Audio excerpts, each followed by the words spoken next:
On today's episode of Inside the Lens, I go on a massive rant and I give 5 haircuts.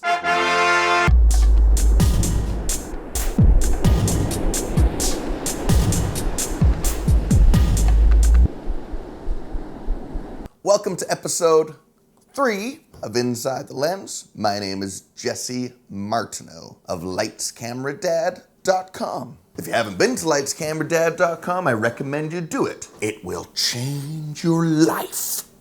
Some have called me a jack of all trades. Definitely am not a master at any of them. The interesting thing about my life is I've had many hobbies. My wife hates it. But photography is one of the ones that I've really stuck with. 3 years ago, I decided to give photography all of my attention. And that's exactly what I did. I started posting photos online. When I posted photos online, I realized that most photographers, you know who you are, only ever posted technical information. The f-stops, the shutter speed, the ISO, which is fine. I mean, every photo has that information in it. But I realized that 90% of the people, especially the ones looking at my photographs, didn't care. Kind of like I don't care about basketball. And so I decided that I was going to do something different. I wanted to create a culture. If you haven't figured out yet, I'm remotely funny, although that's arguable. Don't you argue. Don't you ever argue with me.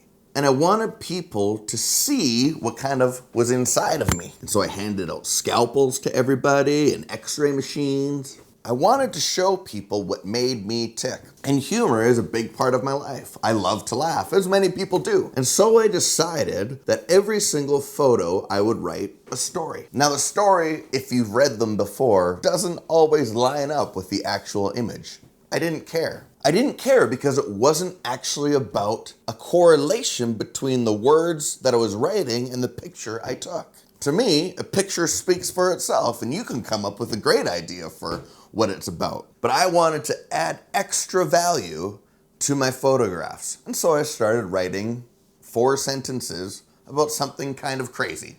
Yeah, I'm kind of crazy. Oh well. What I didn't know at the time was that I was actually creating a culture. People come to look at my photos now, but they also come to read what I wrote. Let me just pause right here and say thank you to everyone that's ever watched, liked, commented, and especially read the crazy caption that I've left on my photos. Thank you. I understand that a lot of those photo captions leave people wondering if I need to be committed. Maybe I should. Now, posting almost every single day for 3 years now, I've created a culture. People now come to my pages across social media, and you're here right now, to watch and to read and to see what's he gonna do next. Now, if you're in the photography business, if you're in actually any business that you want to see a following grow, I want to challenge you with this. Don't try to create a following, try to create a culture. If you can successfully create a culture around what you do, you're going to get followers. What I've really started to understand over the last number of years is that we crave reality. And because we crave reality, we naturally gravitate towards people that show something real. See, for me, it isn't all about the photograph. It's about creating the culture that I can actually start to build a relationship with you, but not you. I've told you many times, I don't like you. I don't know why you're sitting here. What frustrates me beyond comprehension is people that think their followers owe them something. I want to specify and clarify right now that my followers, you, the people watching, you don't owe me anything. In fact, the reason I do this is because I feel I owe you something. You have given me your time over the last 3 years. The least I can do is give what I know how to do to you. Well, Jesse, what does this all have to do with photography, really? Photography itself is too small for me to lock myself into. I want to create a culture. I want something that will last far beyond me. I want my kids and my grandkids to look at what I created and still find it valuable.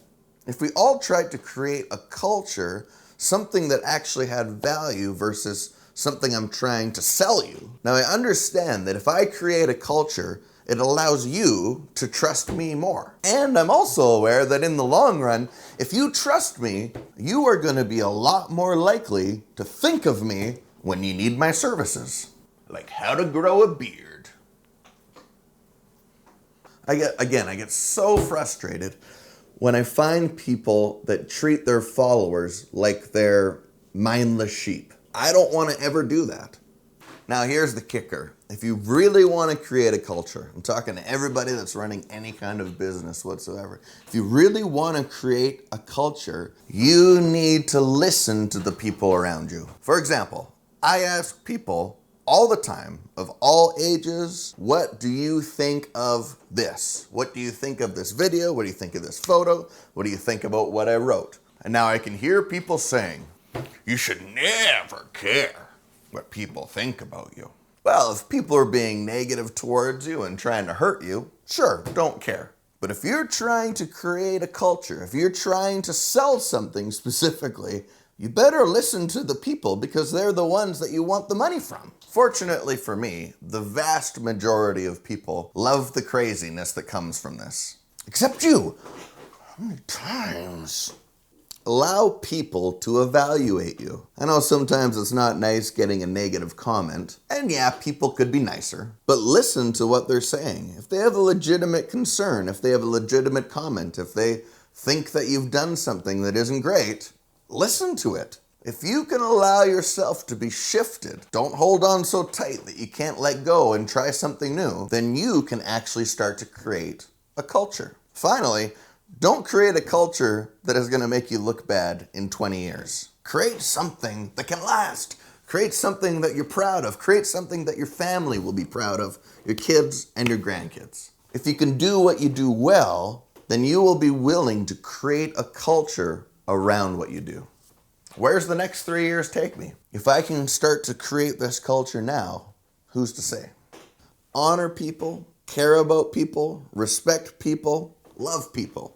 Because people are going to be what makes you successful. If there's nobody around to enjoy your work, to buy your work, to give you their money, you're not going to have much at the end of the day. And that's my rant.